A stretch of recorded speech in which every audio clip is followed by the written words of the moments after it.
Hello, everyone, and welcome to Your Cup of Joy. I'm your host, Ariana Joy Christie, and I am so glad that you are here. This is a space to inspire, to learn, to grow, and to challenge. Get ready to fill your cup and spread a little joy along the way. Okay, Ally Mamalider, president and second gen founder of Organic Traditions. Welcome to Your Cup of Joy. Thank you for having me. Thanks for being here. I'm so excited to hear from you and learn a little bit more because I think like the wellness space is this big like hub right now. Everybody is so intrigued by wellness. I'm on my own wellness journey and people are always interested in hearing what others are doing. And so I'm really excited to chat with you and learn a little bit more. So, Organic Traditions has been around for 25 years now. hmm Congratulations. That's huge. Thank you. Can you share with us a little bit about how it all began and what inspired the brand's creation? For sure. My dad, Jerry, is a really early adopter in the health and wellness space. So, back in the early 90s, he's a serial entrepreneur and he was in the construction industry in Toronto. He had several successful businesses, but he was very unhealthy. He traveled all the time. He was overweight. He had gut issues. He wasn't sleeping well. And he started trying to, resolve his health issues. And any doctors or people he was talking to at the time wasn't really helping, and he made a decision slowly over time to take his health into his own hands. So he started doing a ton of research, reading a lot of different books by big functional medicine doctors at the time. And he began to get really inspired by traditional medicinal practices of other cultures. So, for example, Ayurvedic medicine from India, or Japanese tea culture, or cacao ceremony, and functional healing from Peru and South and Central America. And he started traveling to all these different countries. And what happened, if you fast forward like a year or two, is he really ended up healing his own health holistically just by Hmm. becoming his own guru and really tapping into these different traditional healing systems. And because he's such a passionate entrepreneur, he basically pivoted his entire life at that point then into wellness and was like, well, if this worked for me, I want as many people as possible to know about this. And I really want to bring superfoods more into the mainstream. So it started in the year 2000 with him really being kind of the OG first person to import and sell simple things that are, really common today, but like chia seeds and goji berries or hemp hearts, stuff that like wasn't in everybody's day to day. Like no one was adding that to their oatmeal at the time or making smoothies with chia and things like that. And so we were really the first brand that kind of went grassroots into health food stores across Canada and then the US, just selling superfoods. So that's how the brand started. Amazing. That's so incredible. And it's very neat to hear. Um, like, I am similar when something impacts me, I wanna share it with everybody. Like, when Yeah. something makes you feel good, you just want everybody to experience that. So I think it's so cool that he really launched this entire business on that exactly. Like, "Look, this changed my life, and now it can change yours." That's so cool. Nothing brought him more happiness than him like telling someone like, "Oh, you should try this," and it working for them. Like he loves that. Oh, And so he was just really passionate working with those health food stores to sort of grow the brand. And I saw all of this happening in the background basically my entire life. Like I grew up going to health food stores, reading labels, like going to Whole Foods in the US at the time was a big deal because we didn't have it here, and that was like the yeah. mecca. They had everything. But I waited until 2017 to get involved in the business. Mm. I think that if you've only ever worked in a family business, it's hard to add value and see like what could actually be different and what could be done to grow even more. So waited until 2017 to like formally come into the business. And then I've been really focused on growing the brand since then for the past almost 9 years and really looking at evolving it from those single ingredients like chia and flax and goji berries to things that you can use like more easily every single day. So like our smoothie mixes, our greens blends, our mushroom coffees, that kind of thing. Amazing. And as someone who is going into your family business or has gone into your family business, um, how do you carry forward your family's wellness vision in such a fast evolving industry? I feel like the wellness space is so flooded. So how do you stay true to your dad's roots while still evolving in this space? Yeah, I've thought about that pretty explicitly the whole time because I think we had such an incredible, loyal customer base and people who really love the brand and what we stand for. And I wanted to make sure that we took that really solid foundation and then that was part of our story all the time, especially recently because we just did a total rebrand that came out last month. And so I'm like, if we're changing how we look and how we're positioned and how we sound, like what are we keeping? And so what's been consistent through all of this that's made it really easy to come in and sort of evolve the business is just going back to the brand DNA. So organic traditions is really all about number one, quality, product purity. So that never wavers. Everything's third party tested. And so we've just like always made sure that the practices of the farmers that we're working with are upheld and the quality is like top notch, the best you can get. So that's number one.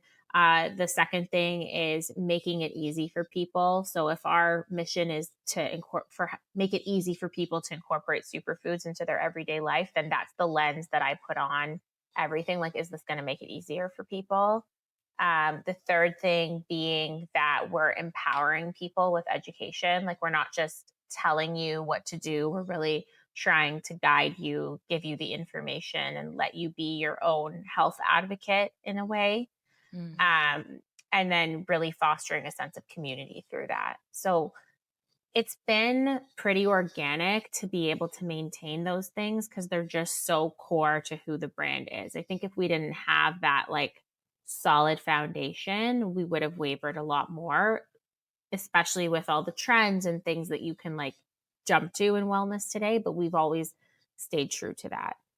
That's incredible because there are so many, like, trends, so many things we see online, like, I'm obviously in the social media space, and that space is flooded, Yeah. Yeah. and as a consumer or someone who is looking to focus on their wellness, it's so difficult when everybody's like, "Take this, it'll change your life. Take this, it'll solve your problems. Take this, do this." You're like, "Oh my gosh, I can't do everything. I can't take everything. What do I do?" So, I think that's incredible to really stay rooted in that. I'm also like a firm believer that there's no quick fix for anything. True. And so really trying to build on healthy habits and incorporate different supplements and superfoods and things like that, from my perspective and my belief and my value base, I guess, that's kind of where I come from. So that's why when I looked online at all of your products and things, I was like, "Oh, this resonates so much. Like, I know these are things that I take, these are things that I do already." Um, so you definitely touched on, wellness being trendy and there being all of these trends. How do you stay on top of this? Um, well, I go to a lot of industry events. I go to Mm, see a lot of ingredients, like raw material ingredients. I'm really on top of any clinical trials or research that's being done on different superfoods. And I'm also just really I am like I live and breathe this, the CPG marketing world, the health and wellness, what different like functional medicine experts are saying, where they're going. um, I'm obsessed with it, to be honest. And so I think I take a little bit from like the data of what I'm seeing, like, okay, this ingredient is spiking. They're searching for this. I mhm. take that. I take like what I'm just seeing anecdotally online or at events. And I'm also listening to our customers. That's a huge thing versus just like what's the trend. It's like, what are people asking for? What would again fulfill our mission of making superfoods easy to use every single day? And then like what are these bigger macro trends that are happening? So for example, everybody's obsessed with protein right now. It's been probably for the last Obsessed. like yeah, like for 2 years I would say it's really Mhm. popped off that protein is everything. we don't have a protein powder. Like we didn't jump into just being like, "Okay, we have to have a protein. Like let's add protein to everything." Because a lot of the protein that's being added to things just for the sake of protein is like highly processed and not good for your gut. And it's like, what's the source of the protein? Yeah. So we're really holistic. Like we don't want to just add something to say that it's there. But I'm very aware of these macro trends and like what's the next protein and things like that. So yeah, Mhm. it's a kind So of do you combination. Yeah, so do you offer products that are focused on protein then, or is that something that's on the horizon? We're not really working on protein specifically. We are often used with a protein powder just because we have so many core products that are great in a smoothie. Spirulina, people are using for plant based protein. It's actually the highest form of plant based protein that you can get. Crazy. Yeah, and most people don't realize that. I But didn't. um, yeah, we're not focused on protein. We are focused on something else that's going to come out next month that I believe really is like the next protein, and that's fiber. So you can't absorb all of the nutrients in your diet if you're not getting enough fiber. Mhm. And 90% of North Americans aren't getting enough fiber every single day. So we're actually focused on that. We already have fiber based smoothies, and Mm. we're kind of going deeper into the fiber space as well. Amazing. I posted a reel a couple weeks ago where I was just, like, eating 2 pepperettes and a Baby Bell, and I was like, "Guys, this is the new protein bar." Like, you don't need to go and buy a protein bar, you can literally just eat That's meat, it. you know? Yeah, yeah. Or something high in protein if you're not a meat eater. It's so funny. I think there's 10 grams of protein in like a cube of Parmesan cheese. And Yeah. so you could just cut a piece of Parmesan cheese and that's a protein bar and there's only one ingredient. Like it's that simple. Yeah, yeah, I kind of love that too. I mean, there's a time and a place for everything. I definitely add protein powder to my Yes. smoothies some days when I need it or my yogurt, but also, like, in Greek yogurt, there's a ton of protein too. So there are ways to get your protein without, just having shakes. Yeah, yeah, that's the thing. Like if you're tracking protein and you're obsessed with protein, but the source of the protein is highly processed, just at the highest level, it's just not going to be as effective as real food Mhm. at the end of the day. Yeah, and I think a lot of times people will take these supplements or these, like, quick fixes or things that people are saying take, and then they're like, "Oh, my tummy hurts," or like, "I don't feel good," and I'm like, "That is a sure sign that this is not right for you or the way that you're taking it is not correct." Yeah, yeah. And I learned that a lot because I worked with a naturopath, and so I was taught that, like, you can take as much of a vitamin as you want, but it doesn't mean your body's gonna absorb it. So you have to take things together to make sure that it has the right catalyst and is being absorbed. So there are so many things to learn, Yeah. and it can seem very overwhelming, and part of your mission, you're saying, is to make it, like, simple and sustainable and easy for people. So how do you do that? What are your top, like, tips or tricks to keep wellness simple and sustainable for people? I think it's about building a consistent routine. So you said like, Mm. "Oh, wellness is just so big now and it's overwhelming and there's people saying like take this and I can only take so many things." And it's like, "Well, that's true. You have to take things consistently for it to actually do something." Although sure, there's things you can take like and I'll feel more energy from it like today. But that long-term health goal is about shifting your mindset to it being more of a wellness routine, something that is a habit that you can Mhm. form, that you can continue every day. So, the way we think about that is, especially in the last 5 years, like since 2020, everything that we've innovated is focused on combining multiple superfoods into a functional food or Mm. beverage. So, an example of that is like our mushroom coffees. So, if you're someone that's like, I want to take adaptogenic mushrooms, I don't know which ones to take. I don't want to take a bunch of pills, but I drink coffee every day. Then it's like, okay, so let's make sure that that coffee is doing something for you, that it's nourishing Mhm. your gut, that it's helping your adrenals, that it's helping you manage stress and cortisol in your body. So that's kind of what our mindset is you don't need to have 100 different things in your pantry. Of course, if you're working with a naturopath and you're like on this path of like, you're going to want lots of things, but someone could start with something as simple as like a mushroom coffee or a superfood latte or a smoothie, I'm using something that has multiple superfoods in it so that there's just one thing that you're starting Mhm. with and you're consistently adding it, and it's a habit that you already do. Like, you're already drinking water. Like, let's put something good in there for you. Mhm. That's really our, frame of mind when it comes to that. I love that, and it really does help simplify it because often when I talk to people who are feeling a little bit stuck in a rut or feeling like they're not really prioritizing their health or wellness, it just seems overwhelming, and I'm the kind of person that, like, when I'm overwhelmed, I just shut down, like, I'll just do nothing then instead of just doing one thing, even though that's not productive. Yeah. That's just the way that a lot of people's minds work, and so Yeah. I think the biggest thing that I've tried to do this year in my life is think like baby steps, like do one thing. Like one thing is better than nothing. And then if you keep doing one thing and stacking these things, then all of a sudden you're doing way more than you ever thought possible. That's exactly it. And you can add in these things that are beneficial for your lifestyle and crowd out things that aren't, instead of Mm, thinking that you need to do a total overhaul all the time. It's just like add in and stay consistent with something that's good for you, and you'll find that you're going to end up leveling up everything else because of it.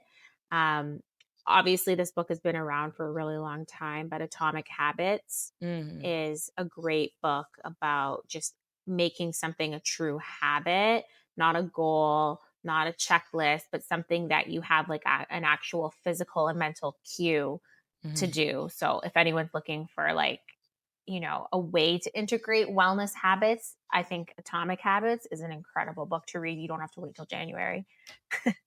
Agreed. And I think like another take home is just start with one thing. Like just do Yeah. one extra thing today that you maybe have always thought about doing or wanted to do. Yeah, And it like doesn't don't have go to to be this big. Starbucks every Yeah. day and get a coffee. Make a healthy one at home with Yeah. functional mushrooms or other benefits, or like that's just one example, but it is doable. Totally. And the more you do it, like, the easier it becomes. Even for me, I was, like, never eating breakfast, and I was like, "This is so terrible, but I don't really feel like I have an appetite in the morning." And then I was like, "Oh, a smoothie would be a good idea," but, like, to take my blender out of the pantry and then put all the And stuff in it, wash it. and then wash it, that was honestly, that's why I didn't do it for Yeah. so long. And then I started thinking like, "Oh, my kids should be starting their day with something healthy." So I started making them smoothies and realizing this is so easy. It literally takes me 3 minutes and I can clean it on the machine. Yeah. Like, Yeah. why we just create these roadblocks in our head, and until we actually do it and realize like, no, it's not actually that difficult, we can't get past it. So I think like a really good take home from this episode is just do it. Yeah. Do Just do one it. thing you've been thinking about and you'll realize like, "Oh, this actually isn't that hard and it impacts my life drastically."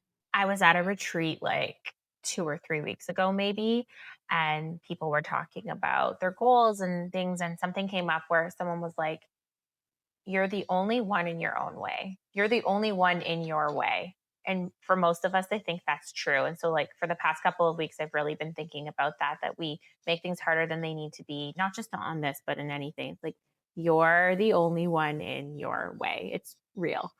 It's so true, like, I can convince myself out of anything, Yeah. but I'm the only one who can Be even comfortable. make myself do something, you know? Also, yeah, It's exactly. very, very true, and it's so easy to be like, no, I'm not gonna do it." Yeah. It's way harder to tell yourself, like, "No, today we're doing this." But I think the more you do it, and like you said, the more it becomes a habit, the easier it is, and then all of a sudden you can't live without it. Yeah, exactly. Because you feel better. Totally, and you That's realize, the like, the key. impact that it has on your life. I find that even, like, going to the gym, people will always say, like, "Oh, like, how do you find the motivation to go?" Like, no, now it's the opposite for me. If I don't go, I'm a mess. I'm not Yeah. happy, I'm not productive, I don't feel good about myself, like, I need it for my mental clarity. When do you go? Morning. Yeah, it has to be the morning. Yeah. Same. Although Fridays, I record in the morning, my other podcast, and so I do noon, but then it's in my calendar, like, I know that that's my routine, there's no negotiating, that's what's happening. If it doesn't happen, I'm gonna be pissed. I feel like it's just the most basic advice, but if you go in the morning and it's done before, like for me, I lead a team of people. I have 50 employees and there's a lot going on. And I'm so much sharper and patient and a better Mhm. leader and a better mom if I do the gym first thing in the morning, because Mhm. anything else, and I have challenges every single day. Like, it's not easy to do these things and have two Mhm. toddlers and whatever, but it's way more palatable for me if I know I've already done my workout in the morning. So, like, Totally. the morning is it. I agree so much, and that's kind of why I started this podcast too. Like, it's called Your Cup of Joy because I was stuck in a rut where I was not doing anything for myself, I wasn't feeling myself, and then I was just angry and upset all the time. And I was, like, not able to show up as a good version of myself, I was not able to show up for my kids, and I was like, "What is wrong with me? Like, this is not me, this is not who I am." And so it doesn't have to be the gym, like, it can be anything, whatever it is that fills your cup or makes you happy. I think every day if you're doing one thing that makes you feel good, that's a better day. Yeah, and what you're saying is, like, there's a tension when you know that you have it in you and you're not executing on it. And that's not a good feeling. It makes everything even worse. So to know I'm not my best, I'm not being patient, whatever, and you know what the solution is. We all know what the solution is, usually, and that's uncomfortable. That's a tension. Totally. That's like an internal struggle, and it makes it feel that much worse to know and to be like waiting, waiting, waiting, waiting. Mhm. I think But we've all very been there. similar to your dad, I'm like, now that I've, like, drank the Kool-Aid, now that I feel good and I'm, like, at the gym, I want everyone to feel this. Like, I want everybody to push through that hard part and just get to the other side and realize, like, it makes you feel so good Yeah, in every totally. aspect of life. Like, I'm a better friend, I have better business ideas, I work harder, I'm more productive, I'm a better mom.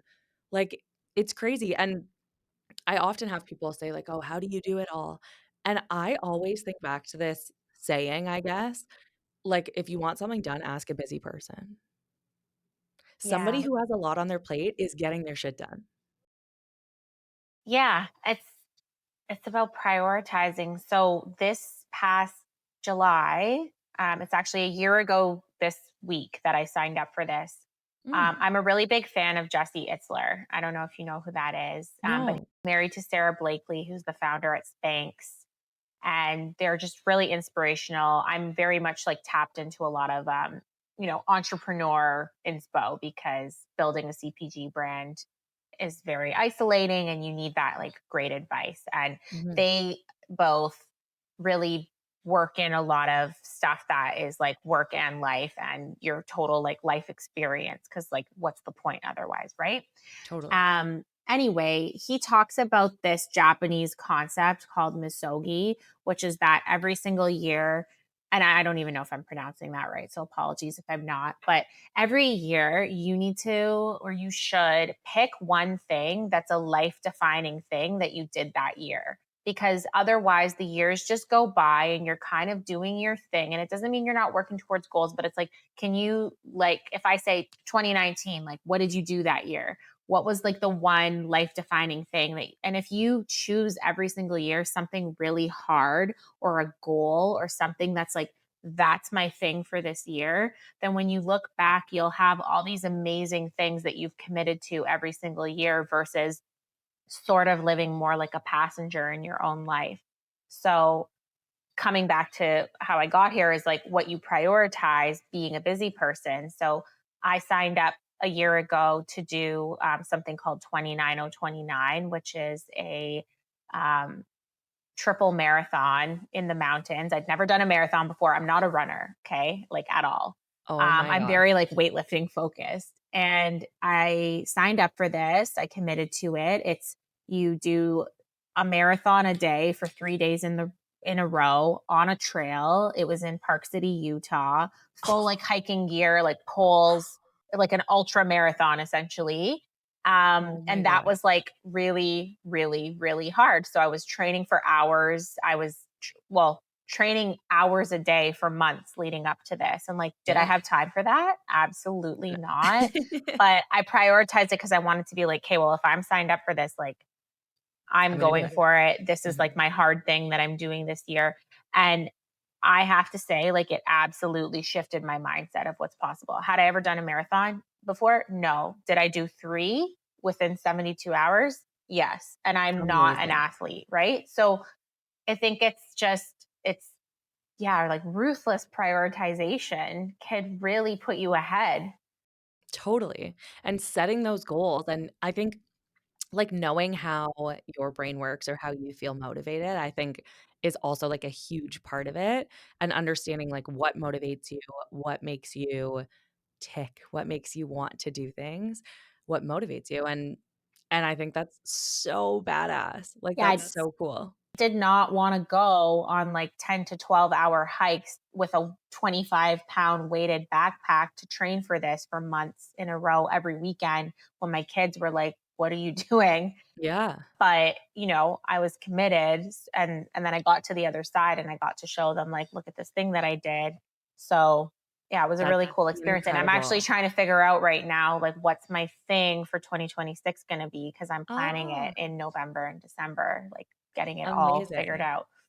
Well, I can't wait to hear, and I just think it's so cool too. Another thing I wanna touch on, because a lot of listeners are parents, is you talked about, like, also being a mom and, like, your kids are thinking, like, "What are you doing?" A lot of parents feel guilt, a lot of moms especially, like, when I go to the gym, I literally feel guilty every single time, but I think I'm working really hard on switching that mindset to exactly what you said. Like, you can show your kids how inspiring it really is to set a goal and to work really freaking hard to make sure that you achieve that, and to not have not achieving it be an option, That's you it. know? Nothing felt better than showing them, like, these medals that I got and, like, FaceTiming them at the finish line and all which they didn't Oh, come because we were there for a week, but, yeah, it was the best feeling, and I think that they're gonna remember that stuff, and that's gonna be a bigger life lesson than my own guilt of, like, I wasn't there that day or mhm, whatever. Yeah, but it's totally. I always think it's, there in the background.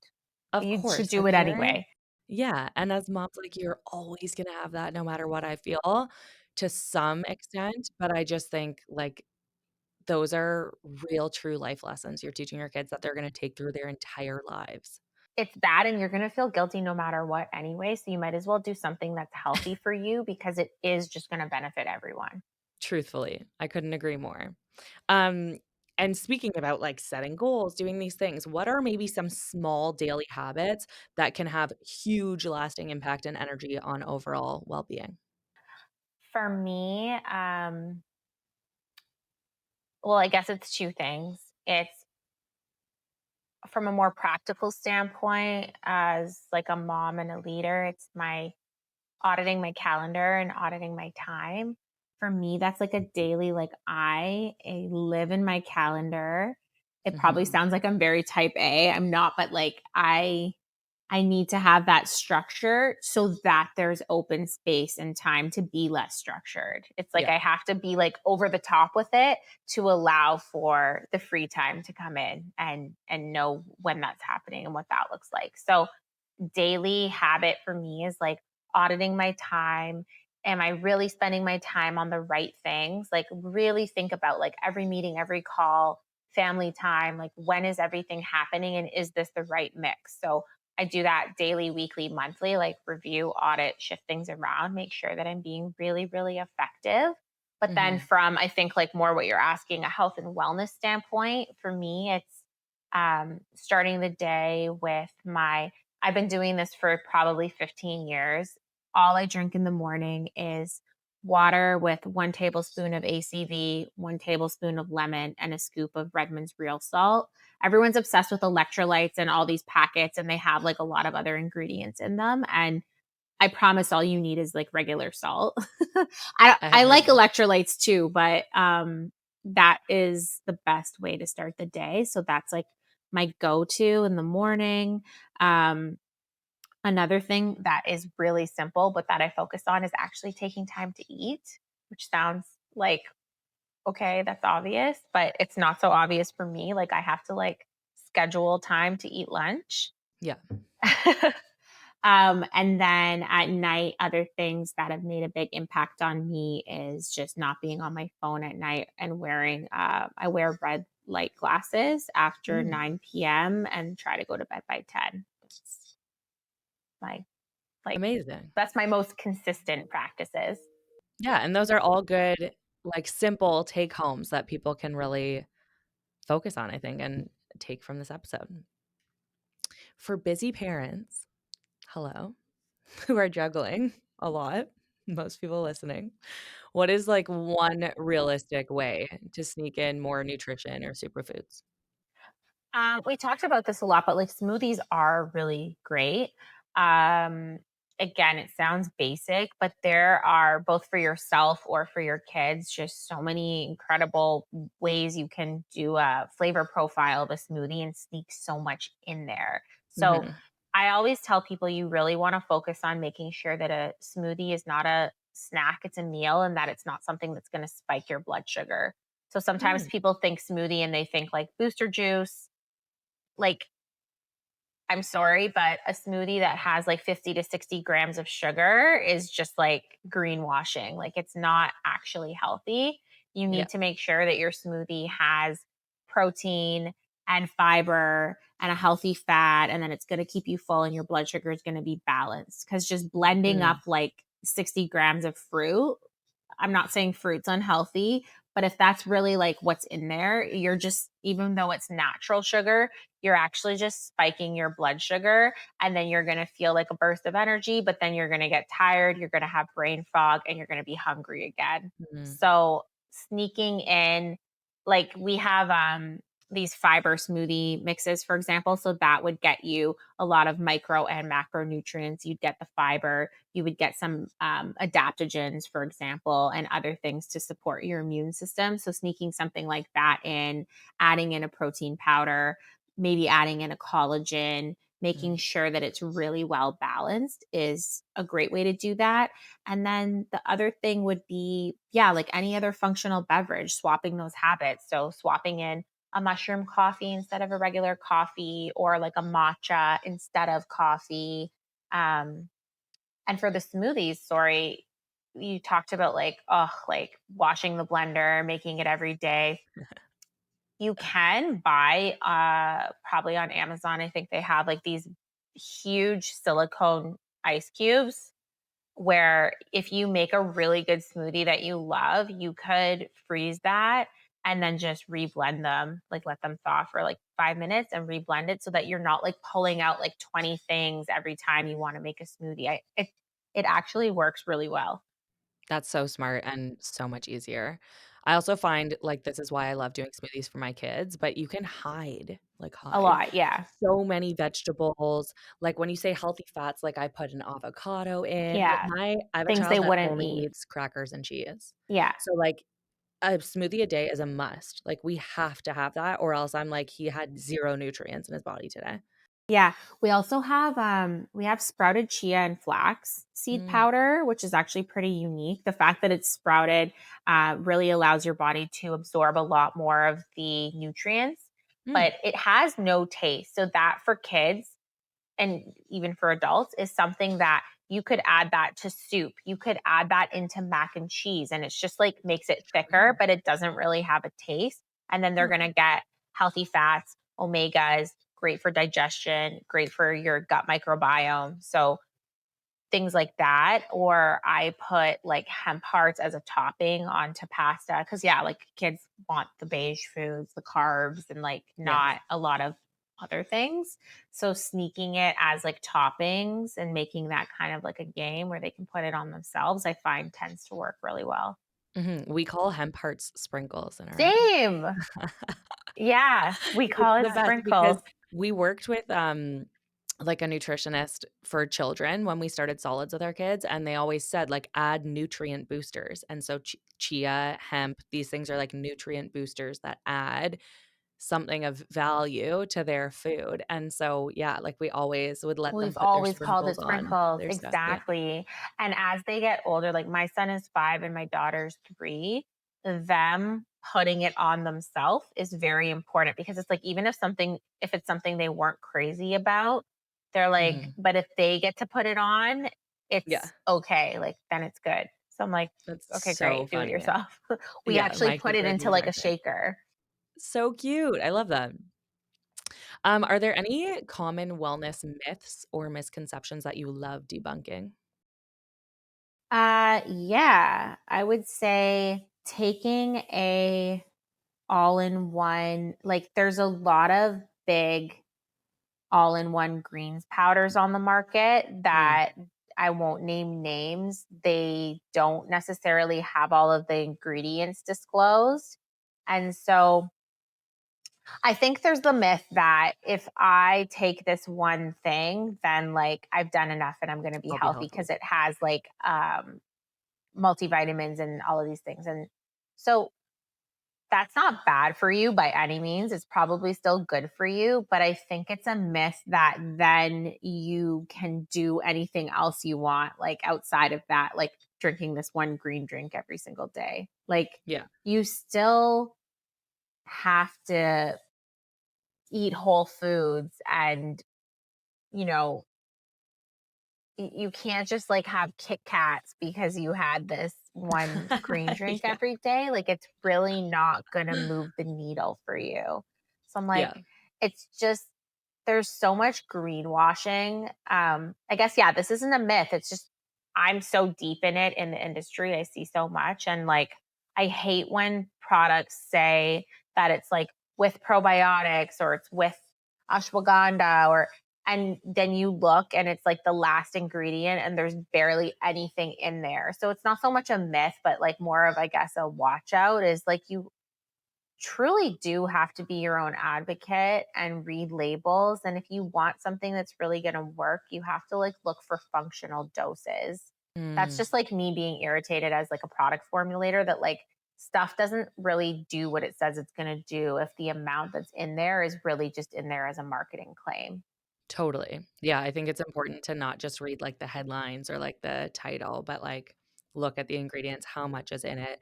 I'm Yeah. learning a lot about dosage because creatine's really big right now, and so there's Mhm. all this research being done on the amount of creatine for women specifically.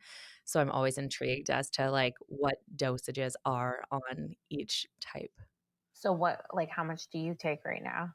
Right now, I'm toying between 5 and 6 Okay. Yeah, I think the grams. average they're saying is like 5. And then I was listening to Dr. Rhonda Patrick. I don't know if you're familiar with her, but she No. like okay, she's great. She um amazing scientist, very, very like fact based. She actually said that for women, especially if you're sleep deprived, if you do like up to 15 grams a day, it actually can recover your brain from sleep deprivation as if you had had 8+ hours of sleep. I've been Specifically, if you triple the reading. dose. Yes, like, it's actually crazy the research that's being done about high dosages of creatine for women. I haven't tested it yet because I'm just continuing to read more before I Yes, really of go for course. it, but it's very interesting to me. I've tried it out and um, I did notice like I felt better. So The mental yeah, clarity is wild even just with 5 grams, like, when I yeah. started taking it, I was just taking 5, now I'm, like, between 5 and 6, but it really is quite incredible. So it's cool to see, but I definitely am always looking, like, sometimes I'll go to, like, a smoothie bowl place, like, I was in Miami last week, and we went and got a smoothie bowl, and you could add creatine. I'm like, "Which creatine Cool. are you putting in there and how much?" Like, I Yeah, wanna see, I wanna exactly. know. Like, I also always think about this, maybe I'm, like, just too extra, but I'm like, "Well, if 1 scoop is 5 grams, and then some of it sticks to the side of the blender, and then some of it sticks to the side of my cup and my straw, like, am I really even getting 5 grams, or should I up it just so True. that I actually get 5 grams?" That's so true, and I started drinking it or taking like, I go between 2 kinds, I use Array and then I use Jack's Factory or whatever, but I've started to just drink it like a powder, so it's in my water, so I really know, like, I'm drinking, Yes. like, all that's in it. Oh, yeah, I did that too. Yeah, Like where I'm like, "Okay, it's for fine. I'll having just the swish dose. it, have it, and then I know I'm like actually getting the correct dosage." Because Yeah, otherwise, it's like you're doing yourself a disservice. And I yeah, think with the gummies too, you have to watch out because how much is in there, and then are you getting a lot of sugar or other ingredients when it's a gummy? There's some really mhm. good ones, some not so good ones. So I think having it in water is more of like the OG, like sure way to get Sure it way to in. get it Yeah. down, yeah. Okay, I wanna talk a little bit about matcha because it's everywhere right now. Yeah, I have there's a a friend who, global like, only shortage. drinks matcha, like, it's like this crazy thing. I was like, "What?" So, why do you think people have fallen so hard for it? Why is it this big thing right now? Well, as at a whole, I think it's just again goes back to people wanting functional beverages. So as opposed to just drinking coffee and saying, I want that to give me energy, they're looking at matcha as like, okay, well, it's a beverage with these additional functional benefits. So you get the antioxidants. So matcha Mhm. is at at its for truest form, it's a type of green tea, right? Yeah. Like just for those who don't know, and it's Mhm. extremely high in antioxidants, and antioxidants help with anti-aging. They help with hair, skin, and nail repair. It's basically the more antioxidants you eat or drink, the more free radicals you can repair, and so fighting the signs of aging, all that kind of stuff. So I think it's that macro trend of people wanting food and beverages that really do more than just taste good. Number one. Number two, and this is just more of like something I'm saying, I think it's because it's aesthetic and it's like new and there's like a just trend of it being on social media and people mixing it with different like syrups and flavors and like it being like cute and looks good. And that's enough these days to actually make something trend, which is Yeah, or like if a wild. celebrity drinks it. Yeah. Yeah. But matcha is incredible. We're huge matcha fans at Organic Traditions. Obviously, we've sold matcha for 25 years. That was definitely one of the first things that we had. Amazing. And so not all matcha is created equal. You Mm. definitely don't want a matcha. Like when you go and get a matcha at Starbucks, it is full of sugar, just FYI. For You like, can I tell, yeah. think that's obvious, but yeah, you really want to look for ceremonial or at least premium grade matcha that is clean and definitely certified organic. The thing with Mhm. conventional non organic matcha is because of the way the leaves of matcha are grown, if it's not organic, they have some of the highest pesticides of any tea. So people don't really think about Interesting. that. They're like, it's healthy, it's matcha, it's green. And that's just part of that like big like trend of wellness. But like you Yeah. actually really should focus on organic matcha because Mm. it's one of those things like you think about produce like the dirty dozen, like which things are worth buying organic and which things aren't. Matcha is worth buying organic because of the way non-organic just contains so much of those pesticides and you're consuming that every single day and it's like matcha is one of the only green teas where it's the whole leaf that's ground down into a powder, so every single Mm. thing that's been sprayed on that, if you're not doing organic, you're consuming it. Crazy. I didn't even think about that or like, We'll yeah, that send you never crossed my some mind. organic matcha. Thank you. That Yeah. is wild. So how can people really make sure they're choosing the right kind? You got to look at the region where it's coming from in Japan, and you want certified organic ceremonial grade. Typically, if you're just doing like a true high quality matcha at home, or premium is also good for cooking, baking, making lattes with. Um, and you want to kind of stick with that. Premium is typically what's graded as like A, B, or C. And Mm. then you get kind of lower down after that, going into the D, E, F, G grade, kind of like diamonds. Like it's a whole other world. But all Crazy. people need to know is like get an organic one, please. And it will say either ceremonial or premium, and you'll probably be like off to a good start with at least those qualifiers. Okay. We have our top SKU, like our top product at our Organic Traditions across the board is our matcha latte. And I think it's just because for people who are kind of like, matcha is so trendy, matcha is so good. When I get it somewhere else, it tastes good, but like I can't make it taste good. This is a formula where you just add water and it's or milk if Oh, you want and it's ready to go. So it has coconut palm sugar as a natural sweetener. It's like less than 3 grams.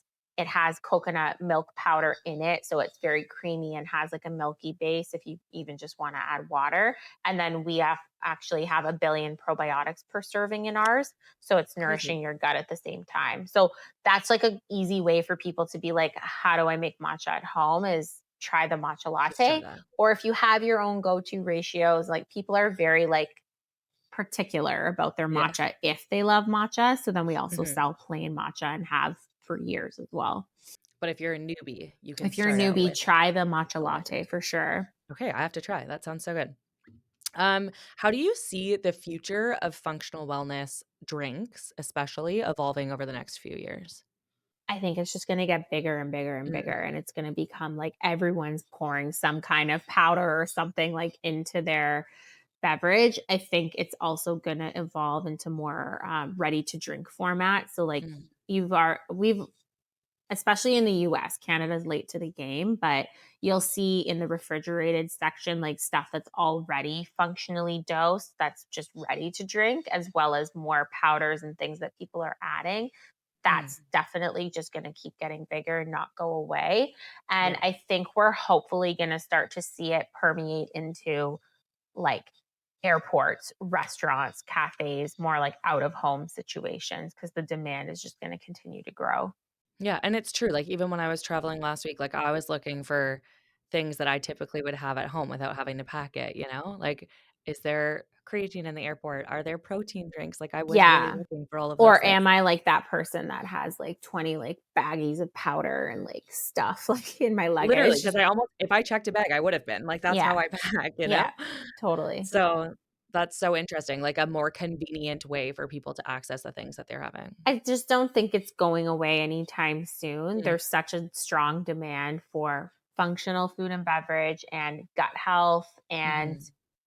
there's just a growing awareness. So it's going to be a slow roll, but it's going to just continue increasing.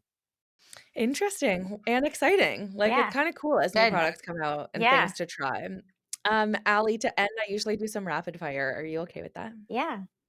Okay, what's your go-to organic traditions products that you cannot start your day without? Oh, right now it's something new. It's launching next month.